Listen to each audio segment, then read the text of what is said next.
How much of Arizona's land is owned or managed by tribal nations? How many of the advanced degrees awarded in Arizona are earned by Native Americans or Hispanic students? Welcome. I am Dr. Gerardo Lopez, an assistant professor in the School of Animal and Comparative Biomedical Sciences. And I am Victoria Hobbs, Education Administrator for the San Javier District of the Thalnautham Nation.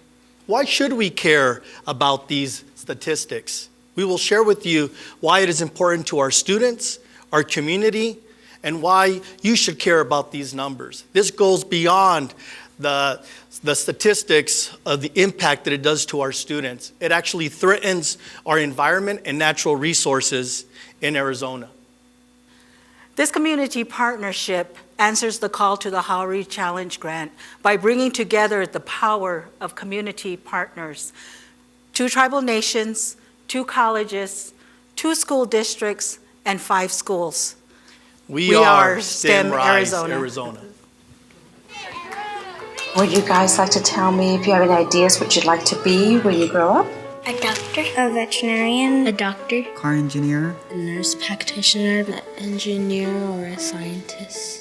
Despite this enthusiasm, our state is facing a shortage of STEM professionals. Of the almost 30,000 bachelor's degrees awarded in Arizona in 2013, only 17% went to Hispanic students and 2% to Native American students. Among master's and doctorates awarded in Arizona, only 6% of those degrees went to Hispanic students and only 0.04% to Native Americans. There are not enough Thalnautham members serving our community. If we have more, these professionals will be able to come back to our communities to help us. In Arizona, nearly 1/3 of all state land belongs to the 22 tribes of our region, a greater percentage than any other state in America. But statewide, only 34% of Native American and Hispanic students have the test scores, high school credits, and prerequisites to be prepared for college. Where do we begin to conquer this wicked problem? Teaching over the last 14 years, I realized that kids are really afraid of math. At the beginning of the semester, I asked, do you like math? No, I hate math. Only 61% of Native American students are graduating high school in 4 years. Only 2% are graduating college. And of those enrolled, only 10% have expressed an interest in the STEM fields vital to our environmental future. Hispanic students have become the largest racial ethnic group in school enrollment, with an increase of 52% since 2002. However, they are underrepresented in higher education. Where do things go wrong? We see students begin to fall behind the curve for math and science, starting as early as elementary school. These deficiencies become worse over time, and students become unable to catch up. It's really easy to lose faith in your own ability to work through math or sciences. By 2020, 68% of jobs in Arizona will require a post-secondary education. Without even college-level algebra, many jobs fall out of reach. It's not being taken serious enough until suddenly there aren't enough workers or there aren't enough people to fill a job. And that's too late. That's 14 years too late. 18% of all Arizonans live below the poverty line, compared to 28% for Hispanic and 39% for Native Americans. With limited financial resources, college is often inaccessible. Pathways to stable jobs, living wages, environmental stewardship, and self-advocacy disappear. But there is still hope. We will rise above these statistics. Hope comes from within our communities, our schools, our families, our students. There's a lot of bad stuff out there, but science can really help that, and it's really important for us to learn science and for us to make a positive impact on the world.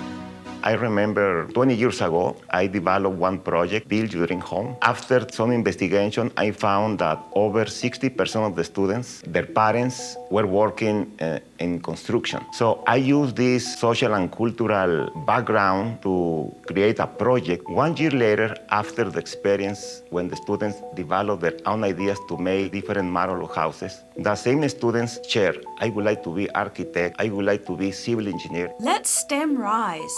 Science, technology, engineering, and math. Renewing initiative and sustaining environment. STEM Rise Arizona wants to inspire a change with professional development for teachers, a hands-on approach to learning, and sustaining community involvement. With this approach, students learn to make investigation. Students learn to get data. Students learn to analyze the data. Students learn to create models, to discover patterns, and they can make predictions. For example, the environment, how the temperature is changing and why, and how we can take care of the water. Food production, energy production represent very, very important problems that the students can have the opportunity to be part in the process to find solutions. There's two words that come to mind. There's interdependent and there's independent. And I think what the schools are really pushing for us is to be independent thinkers. Well, our culture and our language and our heritage really strays from that to want to be interdependent. That in itself is a challenge, and we have youth that are really ready to face that. STEM Rise Arizona is a collaboration between 2 tribes, 2 school districts, 2 colleges, and our local 4-H branch. STEM Rise Arizona recruits 28 teachers and 38 mentors to serve a cohort of 1,500 students from 5 schools,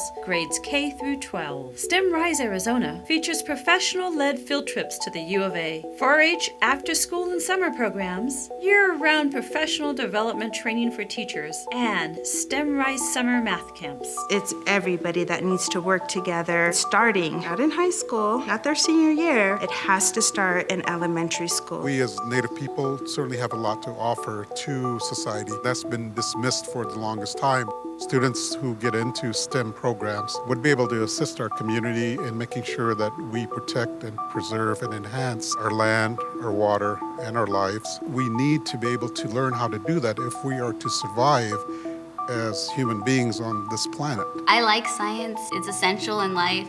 When it comes to making advances in science, instead of just helping one person, it can help the whole world. The lands of our state are at stake. The minds and futures of our children are at stake. The time to act is now. All we need is you. I see myself in these children, an O'odham Navajo girl from a small community in the Gaji district on the O'odham Nation. I wanted to be a lawyer. Then I wanted to be a math teacher.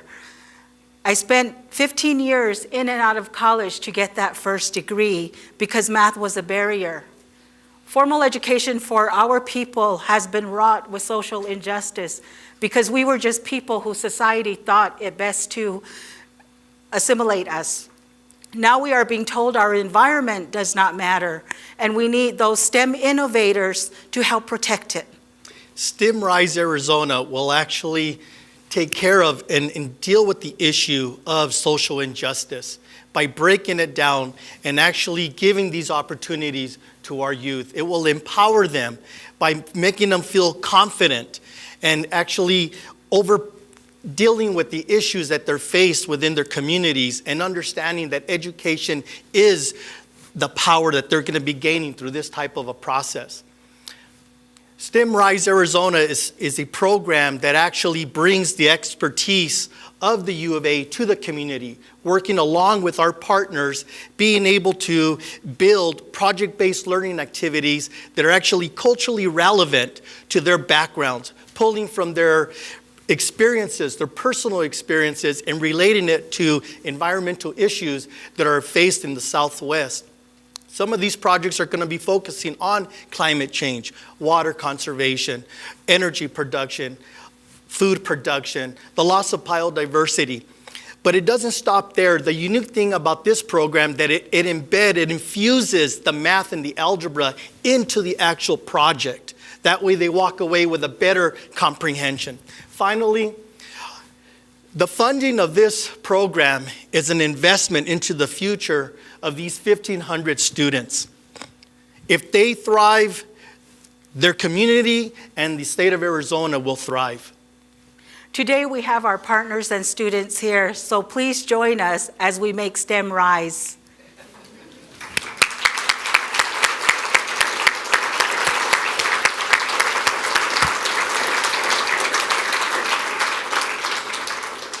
Thanks very much. Thank you. Questions?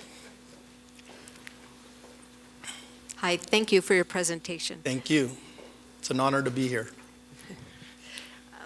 A comment in the video that we saw was that there's below average performance. What are the barriers to students learning STEM skills now, and how will your plan address these barriers? Well, I think what's unique about our program, and again, this is experience from our team, our expertise here at the U of A, that have been doing this type of a project-based learning, infusing math into it for the past 10 years. And it's been that they're actually taking their cultural perspective, something that their experience, it's prior knowledge that they have, and applying it then. And they're part of the actual investigation, as the video described. They're part of the investigation. They're able to then see some results, redevelop their model. They're engaged in the process, as opposed to the way it's traditionally been done, where it's through lecture and that process. So.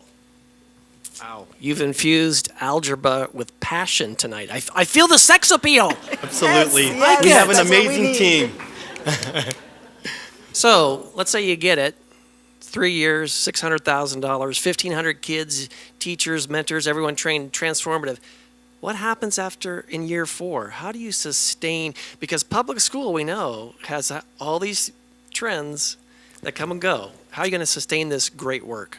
Well, there's two aspects of this sustainability. One is the professional development that our teachers and our mentors, the 38 mentors, are already going to be receiving. So that's going to be within them. Hopefully in the 3 high schools and the 2 K-8 programs, as well as our 2 community-based education departments, they will be able to actually carry on that aspect in terms of changing the culture in these schools. As far as the monetary or the financial support, this is something that we are engaged. Our team is passionate about this, that we understand we need to start now.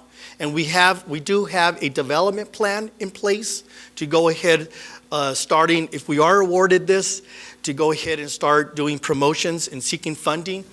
We already have an appointment set up for the U of A Foundation to go ahead and start moving in that direction. We have an amazing team with a modern reflection. We're going to be developing a pamphlet to go ahead and actually market with donors in order to go ahead and start making this a sustainable program.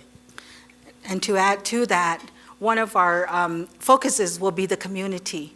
Right now, when we look at tribal education departments or tribal communities, we don't have that curriculum developed at that level that integrates the culture and brings into place the context where the student's coming from. So part of this process will focus on building that base and that foundation with the curriculum. And the professional development for the teachers will, once you develop individuals, once you build their capacity to teach these lessons, it sustains itself because they can go from year to year to teach in this program.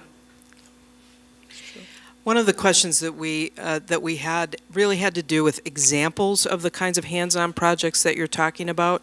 So we're hearing that the university brings skills to the students, and the students are bringing their kind of cultural experiences. What does that look like? What is an example of a project? Converge like? Well, if you noticed with this example that they had here, that Jose went ahead and used was the building of their dream homes.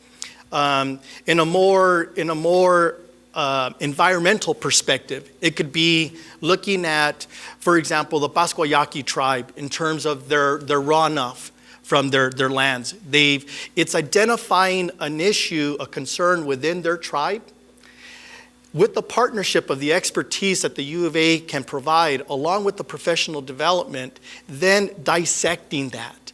And almost it's through that process of self-discovery, of actually building the different models, going out, taking the measurements.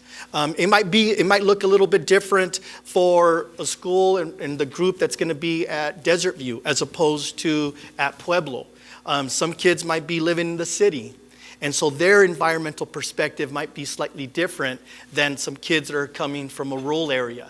And so it's going to be engaging and working with the teachers that it's going to be a self-discovery. Thank you. Thank you. Thank you.